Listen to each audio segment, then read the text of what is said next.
Because it's spine day. If it didn't break, it means it didn't go to failure. Bend your knees. But not reaching failure here means he was still able to stand.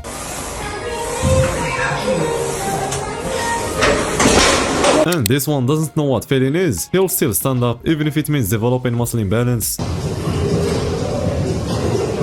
Or even becoming a chiropractor's favorite client. Dumbbells aren't made or found in nature. This is how every dumbbell is born.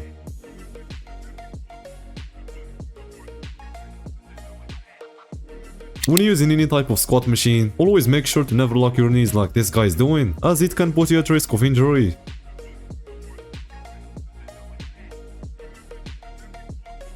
These guys still prefer doing prison workouts, even though they have a cable machine. The problem is no one's training now, that the first month of the year is over, but the idea of the video shouldn't go to waste. This is your sign to never skip head day. And do you even train if you don't have head veins?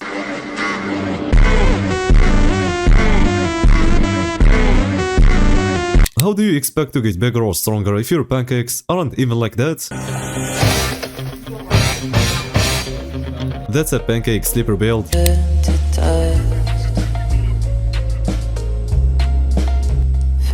If you're doing this in every workout, you should realize it's not optimal and is hurting your performance. I'm not making this up. There is research that proves it, and you can look it up yourself. When you go to a lifting gym with a CrossFitter, this is what an intense workout looks like.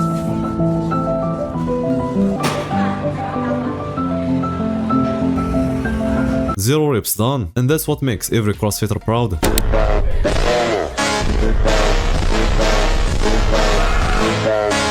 Definitely no one fell for that, because no one front squats with that grip. This is how it feels when a fly keeps coming back, just annoying you.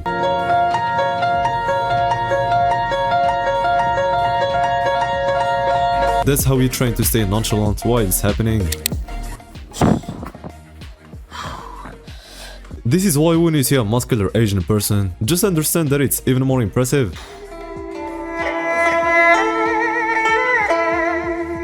This isn't racist at all. He simply meant they usually wear a great helm at the gym to protect their head, since they need it the most, just in case a weight falls on it.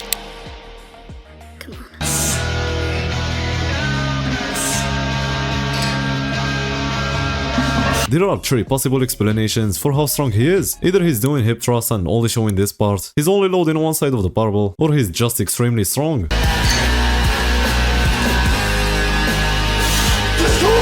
The common excuse for skipping stretches is not having enough time at the end of a workout or being too tired.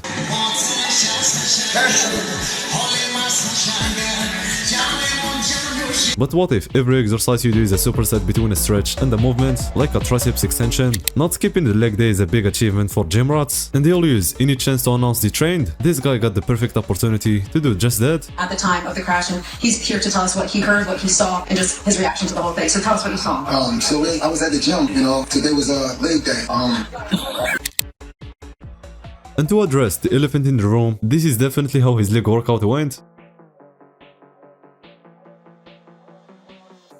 Developing chicken legs was never a myth.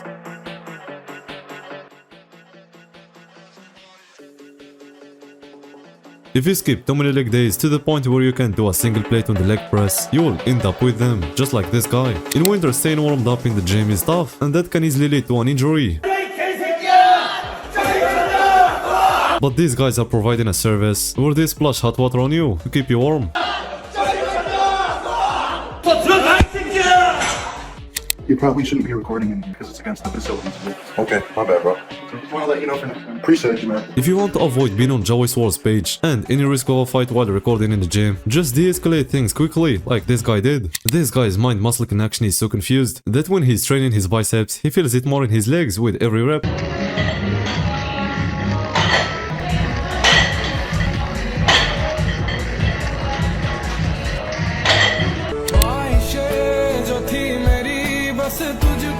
This is what peak discipline looks like. Instead of complaining about not having time to train, he just sleeps on the road, so when he wakes up he's already prepared, without wasting any time.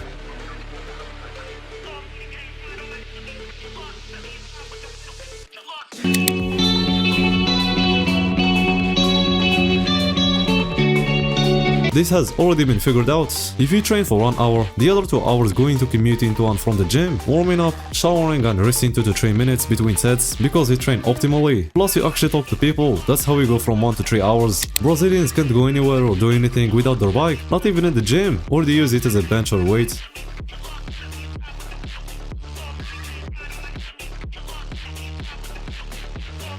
When you see someone making fast progress after taking creatine, that doesn't mean you should rush into using it.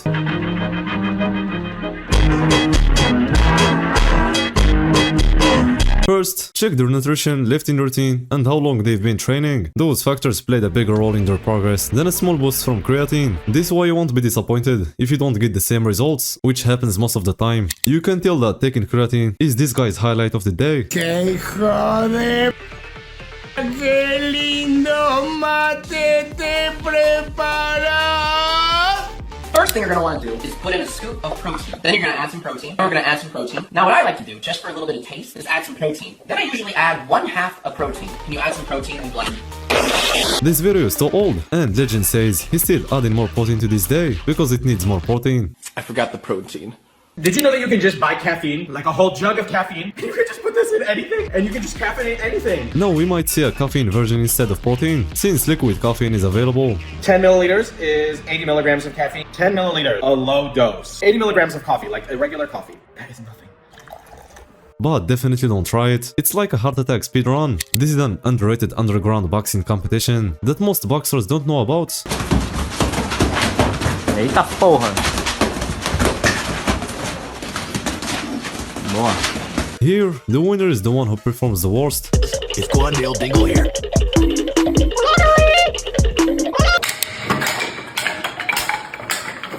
Every kid in this guy's neighborhood is afraid to play baseball because he's the biggest baseball hater ever. Yeah!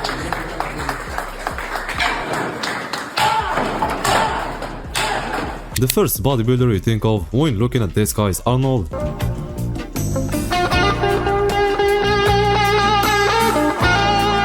One of the main reasons is how small his shoulders are compared to his chest, which was common among golden era bodybuilders and made them the most aesthetic. But nowadays, if you have small shoulders, that's considered a weakness. If you had to choose, would you prefer small shoulders with a big chest or big shoulders with a small chest? When comparing yourself to athletes on social media, whether it's lift, physique or performance, always keep this in mind. Before I finish this lift, I wanted to tell you guys how to compare yourself to people you see on the internet. I don't have kids, I don't work a 9 to 5. I literally lift weights for a living, and that's why I'm good at weightlifting. The same thing applies to pretty much all the fitness influencers out there that you guys follow. Their situation is a little bit different than yours, and if you're going to the gym 3 times a week and you're working to improve, you are doing a great job. Now enjoy the rest of this lift.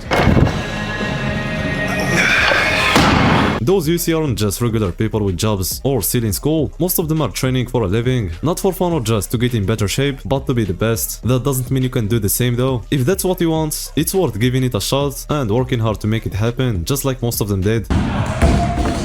That's it guys, see you in the next one.